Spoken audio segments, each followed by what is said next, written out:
뉴시티 교리문답 23번째 시간입니다. 오늘은 구속자는 왜 참 하나님이셔야 합니까? 지난 시간에는 구속자는 왜 참 인간이어야 하는가를 물어봤는데요. 이번에는 우리의 구속자가 참 인간이기도 하시지만 왜 참 하나님이셔야 했는가? 하나님이 왜 인간의 몸으로 이 땅 가운데 오셔야만 했는가에 대한 질문을 하고 있는 것이죠. 구속자는 왜 참 하나님이셔야 합니까? 그분의 신성 때문에 그분의 순종과 고통이 완전하고 유효하기 때문입니다. 또한 그 때문에 그분이 죄에 대한 하나님의 의로운 분노를 감당하시고 죽음을 이기실 수 있었습니다. 죄는 단순한 실수가 아니라고 말씀드렸어요.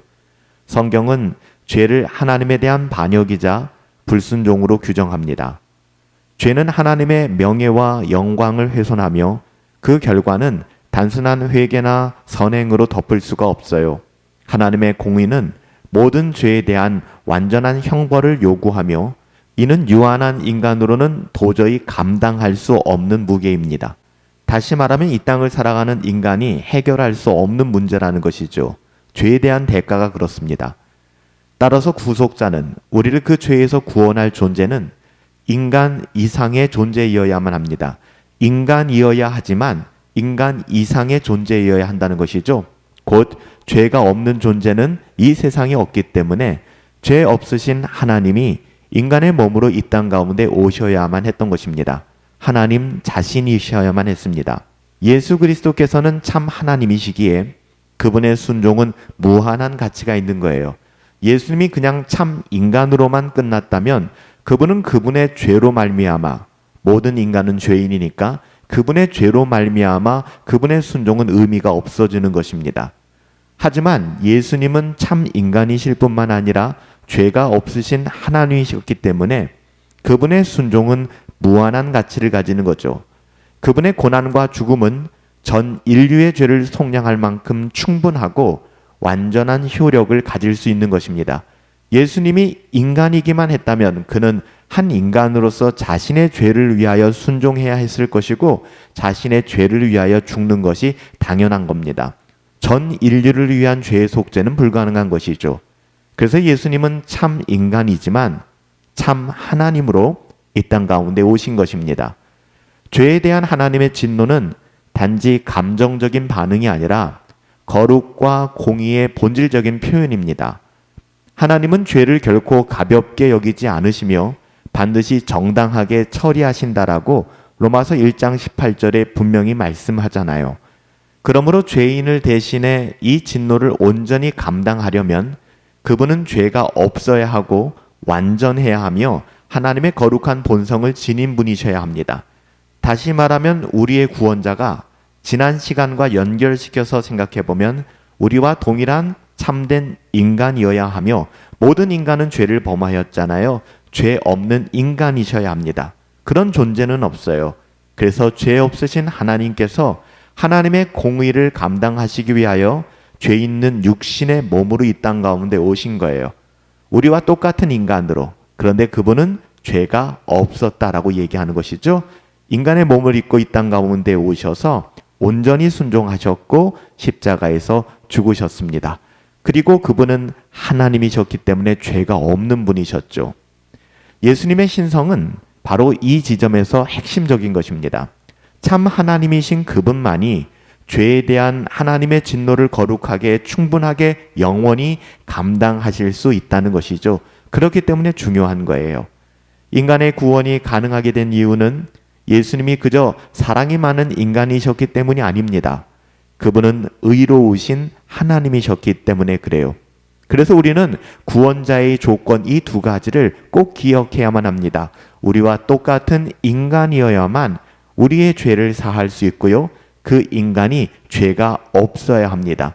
하지만 죄 없는 인간은 존재하지 않기에 하나님께서 친히 인간의 몸으로 이 땅 가운데 오셔서 그 모든 죄의 대가를 지불하신 것이죠. 죽음을 이기신 분만이 우리에게 생명을 주실 수 있어요. 모든 인류는 죄로 인하여 죽음 아래 놓여 있습니다. 죽음은 단순한 인생의 끝이 아니라 죄에 대한 심판의 표지입니다. 죄의 삭은 사망이므로 죄인을 진짜로 구속하기 위해서는 죽어야 할 뿐만 아니라 죽음을 이기고 새로운 생명을 주는 능력이 있어야만 합니다.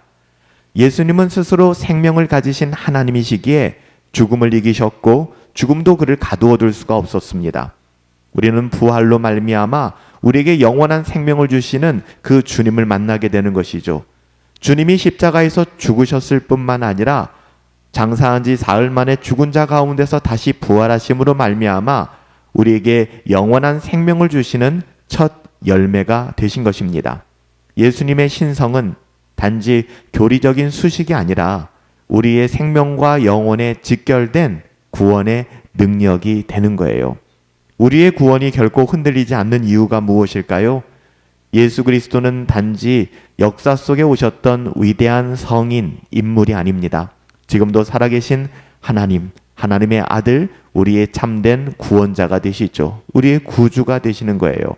우리의 구원은 단지 우리의 결단이나 노력에 달려있는 것이 아닙니다. 하나님이신 그리스도의 완전한 사역의 기초에서 우리의 구원은 설명될 수 있는 것이죠. 그분이 참 하나님이시기에 우리의 구원은 결코 취소되지 않으며 흔들리지 않으며 무효화되지 않는 것입니다. 그분의 순종이 완전하고 그분의 죽음이 유효하며 그분의 부활이 실제이기 때문에 우리는 구원의 확신과 소망 가운데에서 살아갈 수 있는 것이죠. 우리는 계속해서 우리의 구원자는 어떤 분이셔야 하는가? 또 예수님은 왜 참 인간이시면서 참 하나님으로 이 땅 가운데 오셔야만 했는가에 대한 부분들을 살펴보고 있습니다. 우리의 구원자가 누구인가? 그분이 왜 그렇게 이 땅 가운데 오셔야만 했는가? 여러분, 그 이유를 알고 또 그 예수님을 붙들고 사는 것은 우리가 하나님의 자녀답게 이 땅을 살아가는 데 있어서 정말 중요한 교리가 됩니다. 살아계신 아버지 하나님, 지금 우리가 신뢰하고 붙들고 있는 구원의 기초가 정말 참 하나님이신 예수 그리스도의 완전한 사역 위에 세워졌는가 돌아보길 원합니다. 아니면 여전히 우리의 어떠함을 주장하며 우리의 어떠함으로 하나님께 나아갈 수 있다라고 착각하며 그렇게 고된 여정을 감당하고 있지는 않은지, 하나님, 나의 행위, 나의 감정, 나의 변화되지 않는 현실에 흔들리지 않고 오직 참 사람 되시며 참 하나님 되신 예수 그리스도, 그분을 붙들고 살아갈 수 있도록 우리에게 은혜를 더하여 주시옵소서. 존귀하신 예수님의 이름으로 기도하옵나이다. 아멘.